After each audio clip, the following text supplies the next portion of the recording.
My name is Suzanne Wagner, and I am one of the founders of the Wild Women Symposium, which is an amazing event where we gather together all these different facilitators and bring women together to have an experience of the divine feminine. The Wild Women Symposium happens twice a year, usually in the spring and in the fall. This year, we're going to be at the Leonardo in Salt Lake City, Utah, in October 2nd through 4th, 2015. What is the Wild Women Symposium? It's an incredible event where women get to choose their classes. We have created some facilitators to be there that are specialists and experts in certain subjects. We like to separate those subjects into love, life, and light.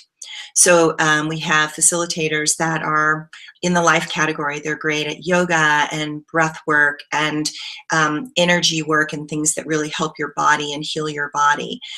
Then we have people who are in the light category. So they teach meditation tools and techniques. They teach things about how to connect with your angels. So the higher vibration tools and techniques. And then there is the love category, because every woman wants to know about love.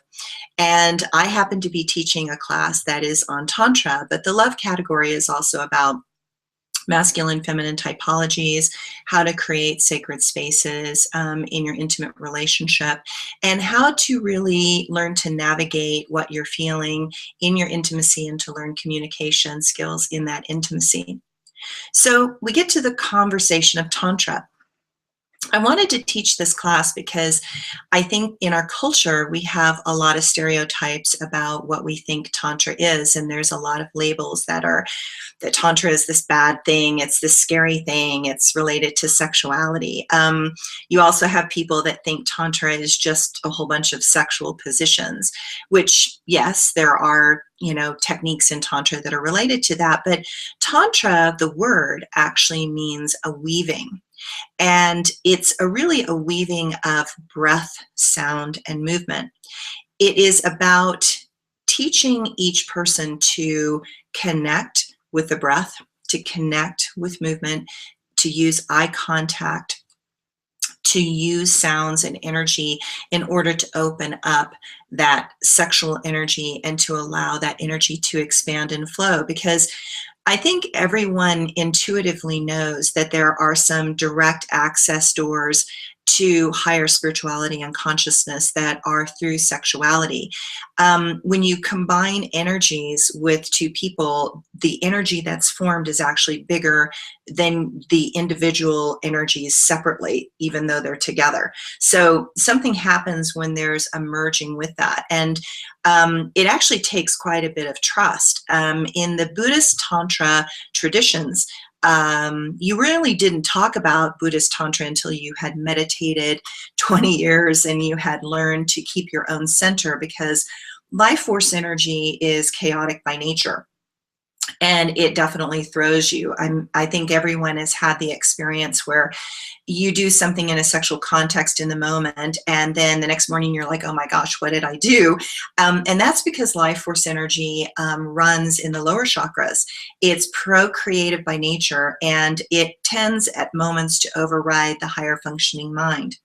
What the Wild Women Symposium is about is we're trying to acknowledge that there's these different parts of ourself inside and different parts of our body, and to work with them safely, consciously, and constructively. So my dear friend Jennifer Staunchfeld and I have been on a tantric path, a masculine feminine typologies path, for a very, very long time, and we have learned different tools and techniques that start to mesh and overlap and come together, and you start to get a more full experience of what Tantra is. And so we're going to discuss the real meaning and the real purpose of Tantra as a pattern of growth and discovery, and a process for deepening intimacy in your relationship.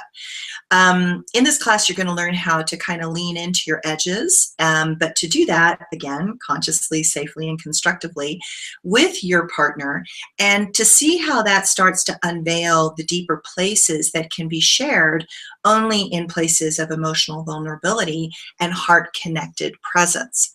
So it's a very powerful tool to understand that there is something deeper going on than just the surface layer of sex. I believe that probably 80% of women intuitively know that sexuality has some sort of purpose to bring higher vibrations of consciousness into your being. Sexuality really makes you notice where you have judgment, where you have fear, where you are holding back. It really makes you notice where you are limiting yourself or where you have constriction. It becomes highly obvious and incredibly palpable. So again, Tantra means the weaving of life. And when you allow energy to flow between two, there is this chaotic pattern that has to be navigated.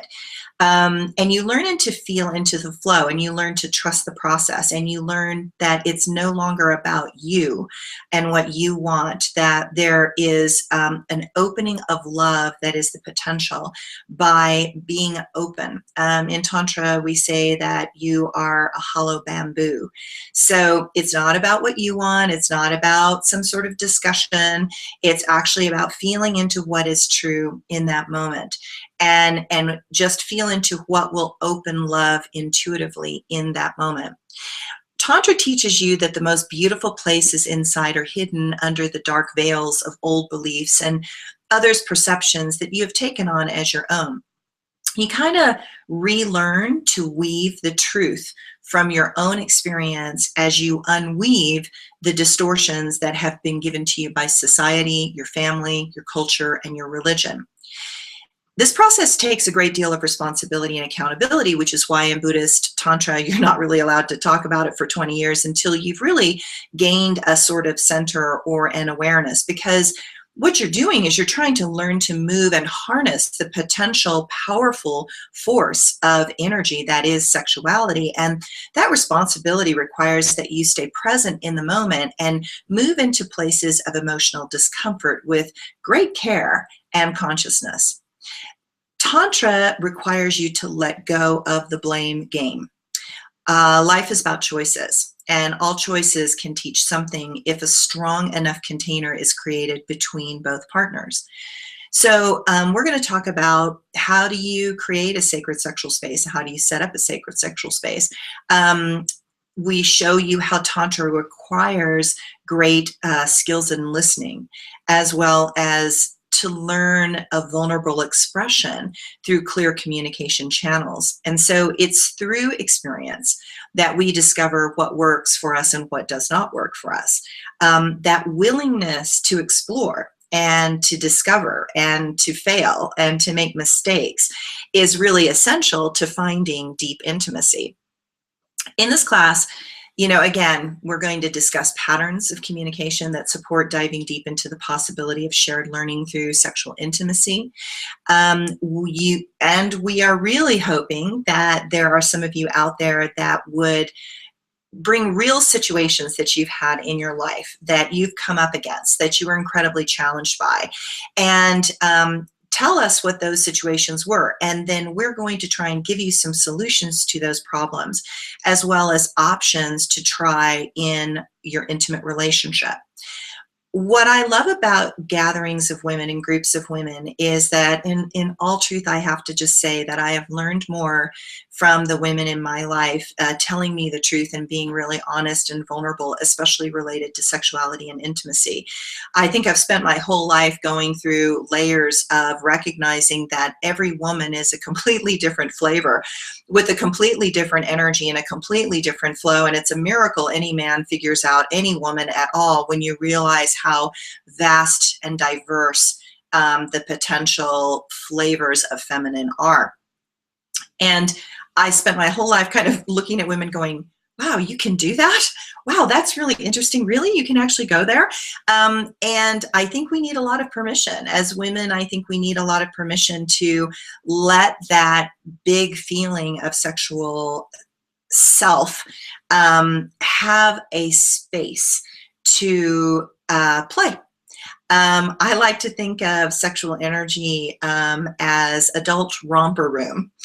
And there's incredible playfulness and healing and tickling and teasing and intensity and drama that can happen in that dance of intimacy. And when you learn to relax in yourself, you will naturally help and support your partner in being more relaxed also.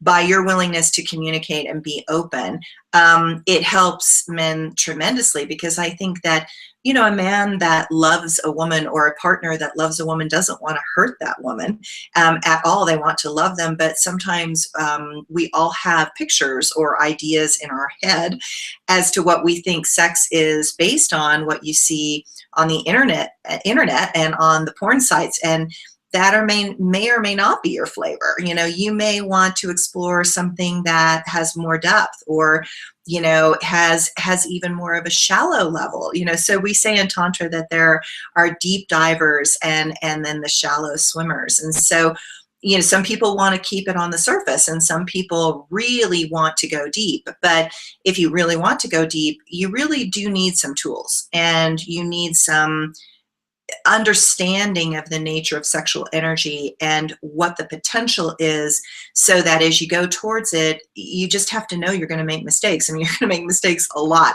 and you have to learn to laugh at the mistakes, and you have to recognize that your partner is not intentionally making a mistake. They're usually trying to do something that they think in the will really work, but it may or may not work for you. So that's going to be what our class is about. It's going to be very experiential. It's going to be an hour and a half. We're going to have some good discussions. I hope that the women can come with some real questions that they really want to ask. I know that when I was doing this in my late 20s, you know, the teachers always loved me because I would raise my hand and I would ask these really hard questions, and you would hear the whole room kind of take a little intake of breath, and everybody would stop breathing. But afterwards, people would come up to me and say, "Oh my God, I'm so glad you asked that question, because, you know, I really wanted to know the answer, but I was too embarrassed to ask the question." So know that we have a beautiful, safe container. We're going to have some great exercises and discussions, and you bring us some real problems, and we will do our very, very best to give you some creative, inventive ideas and solutions to handle those problems. So I hope you come to the Wild Women Symposium. It will be October 2nd through 4th, 2015, and it will be at the Leonardo. Bye.